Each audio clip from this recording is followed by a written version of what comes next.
နောက်ပိုင်းမှာရှီရွန်ကစမ်းသပ်မှုတစ်ခုကိုစတင်ခဲ့ပါတယ်မစ္စတာဂရက်ကတရေနဲ့စက်ကူကြောက်တလင်းနဲ့လှုပ်ထားတဲ့လက်အိတ်နှလုံးကိုသူ့အတွက်အထူးမှာထားတာပြီးသွားပြီလို့သူ့ကိုရှင်းပြလိုက်ပါတယ်လက်အိတ်တွေကိုဝတ်ဆင်ပြီးရှီရွန်စမ်းသပ်မှုတွေဆက်တိုက်လှုပ်ဆောင်ခဲ့ပါတယ်သူအောင်မြင်စွာမိထုံးနိုင်ခဲ့ပြီးလူတိုင်းကိုအားတင်စေတဲ့ကြီးမားတဲ့ပောက်ကွဲမှုတစ်ခုဖြစ်ပေါ်စေခဲ့ပါတယ်ပြီးတော့သူကလက်စီးနဲ့စမ်းသပ်ပြီးအားကောင်းပြီးစူးစီးထားတဲ့လက်စီတန်းတစ်ခုကိုထုတ်လုပ်ခဲ့ပါတယ်ဂုံယူစွာရက်ရင်ရှီရွန်ကငါလုံနိုင်ခဲ့ပြီးနောက်ဆုံးတော့ငါအောင်မြင်သွားပြီလို့ကြေညာခဲ့ပါတယ်သူရဲ့သူတည်တနာဟာမတ်တိုင်အတစ်တစ်ခုကိုရောက်သွားပြီလို့သူခံစားလိုက်ရပါတယ်ရှီရွန်ရဲ့ဖခင်ကအနားမှာရက်နေပြီးသူ့ရဲ့သားရဲ့အောင်မြင်မှုတွေကြောင့်လုံးဝအားတင်သွားပါတယ်အမေရိကသူ့စီအပြေးလာပြီးစိတ်လှုပ်ရှားစွာဂုဏ်ပြုခဲ့ပါတယ်ငါတသက်မှာဒီလောက်အံ့ဩစရာကောင်းတာတခါမှမမြင်ဘူးစိတ်လှုပ်ရှားမှုတွေနဲ့လွှမ်းမိုးသွားတဲ့ရှီရွန်ကသူဘာတွေလုပ်ခဲ့လဲဆိုတာမယုံကြည်နိုင်ပဲငိုကြွေးခဲ့ပါတယ်မေရီနဲ့ရိုဒိုကသူ့ကိုတွားရောက်နှိမ့်သိပ်ပေးကြပြီးသူ့ရဲ့ဖခင်မိခင်နဲ့ဂရက်ဒိုကတော့ရှီရွန်ရဲ့တိုးတက်မှုအတွက်ဂုဏ်ယူဝမ်းမြောက်စွာစောင့်ကြည့်နေကြပါတယ်အဲ့ဒီညမှာအိမ်ကတိတ်ဆိတ်သွားတဲ့အခါရှီရွန်ကသူ့ရဲ့ဖခင်မိခင်နဲ့ဂရက်ဒိုတိုးစကားပြောနေတာကိုကြားလိုက်ရပါတယ်စူးစမ်းလိုစိတ်နဲ့သူကတိတ်တဆိတ်ချီကပ်ပြီး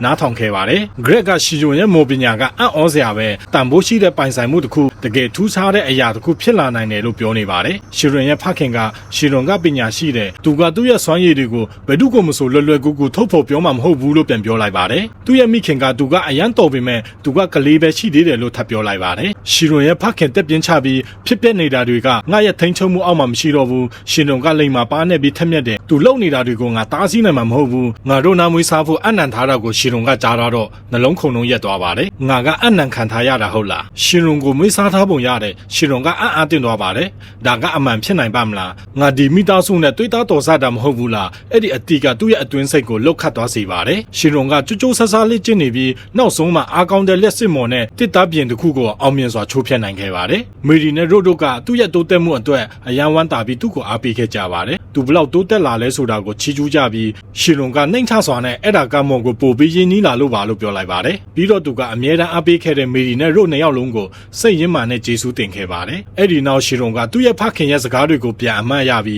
းပိုအရေးကြီးတာကမေရီရဲ့သူ့ပေါ်ထားတဲ့ခံစားချက်တွေကိုပြန်အမှတ်ရခဲ့ပါတယ်သူ့ရဲ့စိတ်ထဲမှာအတွေးတစ်ခုဝင်လာပါတယ်ငါတို့တွေးသားတော်စတာမဟုတ်ဘူးဆိုရင်တနေ့ငါတို့လက်ထပ်နိုင်မလားသူဘာတွေတွေးနေလဲဆိုတာကိုသဘောပေါက်သွားပြီးသူအဲ့ဒီအတွေးတွေကိုချက်ချင်းခေါင်းခါပြီးဖယ်ထုတ်ဖို့ကြိုးစားခဲ့ပါတယ်နောက်ပိုင်းမှာသူ့ရဲ့အခန်းထဲမှာထိုင်နေတော့ရှီရွန်ကတွေးသားတော်စမှုအကြောင်းကိုပဲဆက်ပြီးတွေးနေမိပါတယ်ဒါပေမဲ့သူမော်ဆန်းတတ်မှုတွေနဲ့သူ့ရဲ့အာယုံကိုလည်းပြောင်းဖို့ဆုံးဖြတ်လိုက်ပါတယ်သူကမော်ဆွမ်းအင်ကိုချက်ထွင်ပြီးတိတ်တီးဆတိုးမြင့်ပေးတဲ့ပေါင်းဆက်မော်ပညာနည်းစနစ်ကိုအာယုံဆိုင်ဖို့ဆုံးဖြတ်လိုက်ပါတယ်မော်ဆွမ်းအင်တစ်ခုကိုပေါင်းဆက်ခြင်းဖြင့်သူ့ရဲ့မော်တွေကိုပိုအားကောင်းလာစေပြီးပိုမော်အားကောင်းစွာထုတ်လွှတ်နိုင်မယ်လို့သူယုံကြည်ပါတယ်သူဘယ်လိုချိကပ်ရမလဲဆိုတာကိုတွေးတောနေတော့အချို့သောမော်တွေကိုပေါင်းဆက်ခြင်းဟာအခုချိန်ထိတိတိတတ်တာအကျိုးသက်ရောက်မှုမရှိတာကိုသူတတိပြုမိခဲ့ပါတယ်စိတ်ပိုင်းဖြတ်ထားတဲ့သူကစမ်းသပ်မှုအတစ်တစ်ခုကိုစီစဉ်ပြီးမျက်စိဥတီသွားခဲ့ပါတယ်အဲ့ဒီမှာသူကမော်တစ်ခုကိုထပ်ခါစူးစမ်းပေမဲ့အကြိမ်တိုင်းကြာရှုံးခဲ့ပါတယ်သူ့ရဲ့အောင်မြင်မှုမရှိတာကြောင့်စိတ်ပျက်ပြီးရှုပ်ထွေးသွားတဲ့သူကဘာကြောင့်အလုံးမဖြစ်တာလဲဆိုတာကိုနားမလည်နိုင်ပါဘူးမေရီနဲ့ရိုဒိုလည်းအလားတူစိတ်ရှုပ်ထွေးနေပြီးရှီရွန်ကဘာဖြစ်နေလဲဆိုတာကိုငါတို့နားမလည်ဘူး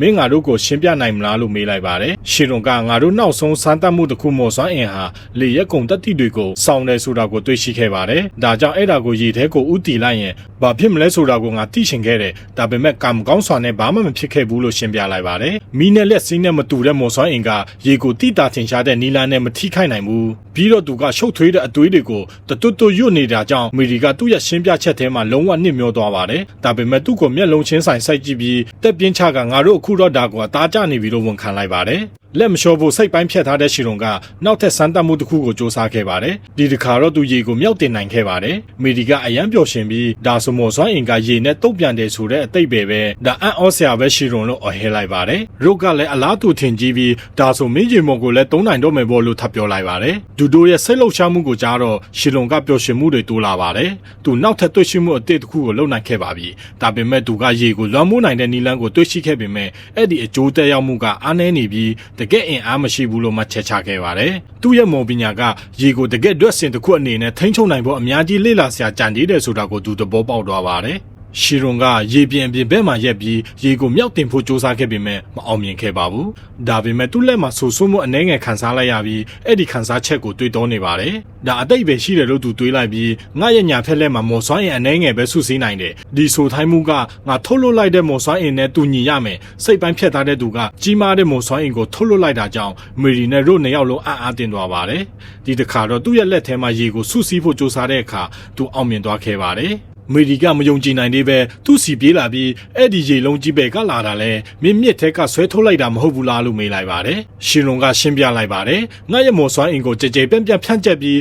လေထဲမှာရေမုံတွေကိုစုစည်းဖို့စ조사ခဲ့တယ်အဲ့ဒီလိုနဲ့ဒီရေလုံးကြီးကိုငါဖန်တီးနိုင်ခဲ့တာအမေရိကအံ့အားတင်သွားပြီးဒါဆိုဒီမော်ကိုဘာနာမည်ပေးမလဲလို့မေးလိုက်ပါတယ်ရေကိုအခြေခံတဲ့မော်ဖြစ်တာကြောင့်ရှင်လွန်ကရေမော်နာမည်ပေးမယ်လို့ဆုံးဖြတ်လိုက်ပါတယ်စူးစမ်းလိုစိတ်နဲ့မေရီနဲ့ရုတ်တို့ကလည်းအဲ့ဒီမော်ကိုတုံးကြည့်ကြပါတယ်သူတို့ပျော်ရွှင်စွာနဲ့လုံနိုင်ခဲ့ပေမဲ့သူတို့ရဲ့ရေလုံးတွေကချက်ချင်းသူတို့ရဲ့မျက်နှာပေါ်မှာပေါက်ကွဲသွားပါတယ်သူတို့ရဲ့ရေမောတန်တွေထွက်လာပြီးအဲ့ဒီအတွေ့အကြုံကိုပျော်ရွှင်စွာခံစားကြပါတယ်ရှင်လွန်အရန်ဝမ်းသာသွားပြီးမေရီနဲ့ရုတ်နှစ်ယောက်လုံးမော်အမျိုးအစားအများအပြားကိုတုံးနိုင်ပြီဆိုတာကိုသဘောပေါက်သွားပါတယ်။နောက်ပိုင်းမှာသူ့ရဲ့မိဘတွေနဲ့အတူမြင်းစည်းနေတုန်းရှင်လွန်အသွေးထဲနစ်မျောနေခဲ့ပါတယ်။ငါရဲ့မော်စမ်းသပ်မှုတွေရဲ့ဒုတိယအဆင့်ကိုရောက်ဖို့အချိန်တန်ပြီထင်တယ်။အခုတော့မဟုတ်သေးဘူး။အဲ့ဒီနောက်ရှင်လွန်နဲ့ဂရက်တို့ကအဖွဲ့ဝင်ကရဖို့ဂီကိုသွားခဲ့ကြပါတယ်။ဂရက်ကသူ့ကိုဘယ်လိုမစ်ရှင်ကိုမဆိုလှုပ်ဆောင်ဖို့ဆိုရင်မင်းဂီမှာအရင်စရင်သွင်းရမယ်။မင်းတာကိုတကယ်လှုပ်ချင်တာလားလို့မေးလိုက်ပါတယ်။မေရီနဲ့လို့လည်းအဲ့ဒီမှာရှိနေပြီးသူတို့စကားပြောနေတာကိုကြည့်နေကြပါတယ်။ရှင်လွန်ကသူ့ရဲ့ဆုံးဖြတ်ချက်ကိုချပြီးသား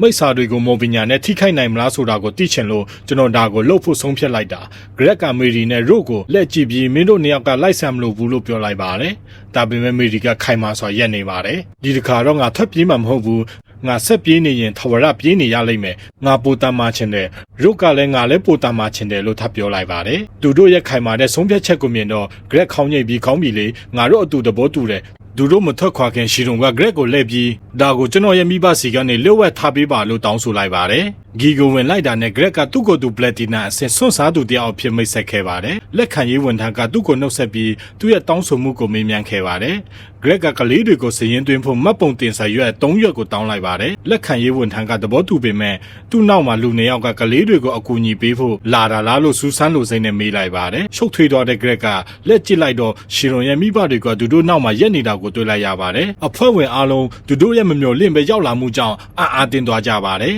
ရှီရွန်ရဲ့ဖခင်ကရှေ့ကိုတိုးလာပြီးသူလည်းသူတို့ကိုအားပေးဖို့လာတာပါလို့တည်ငြိမ်စွာပြောလိုက်ပါတယ်ပြီးတော့သူဟာစိန်အဆင့်စွန့်စားသူတယောက်ဖြစ်ကြောင်းထုတ်ဖော်ပြောကြားခဲ့ပါတယ်ဒီတစ်ခုလုံးတုံလုံးခြောက်ခြားသွားပြီးတိတ်ဆိတ်သွားပါတယ်စိန်အဆင့်ဆိုတာမယုံနိုင်တော့အောင်ရှားပါပြီးဂုံတိတ်ခါရှိတဲ့အဆင့်တစ်ခုဖြစ်ပြီးဘယ်သူမှမမျှော်လင့်ထားတာတဲ့အများကြီးတာလွန်တဲ့နောက်ထပ်စကားပြောဆံမလို့ပဲရှီရွန်ရဲ့ဖခင်ကသူတို့ကိုမှတ်ပုံတင်ဖို့ရိုးရိုးရှင်းရှင်းညွှန်ကြားပြီးနောက်မှစကားပြောမယ်လို့ကတိပေးခဲ့ပါတယ်ကလေးတွေလည်းအဲ့ဒီအခြေအနေကိုနားလည်ဖို့ကြိုးစားရင်းသူ့ရဲ့အမိန့်ကိုနာခံခဲ့ကြပါတယ်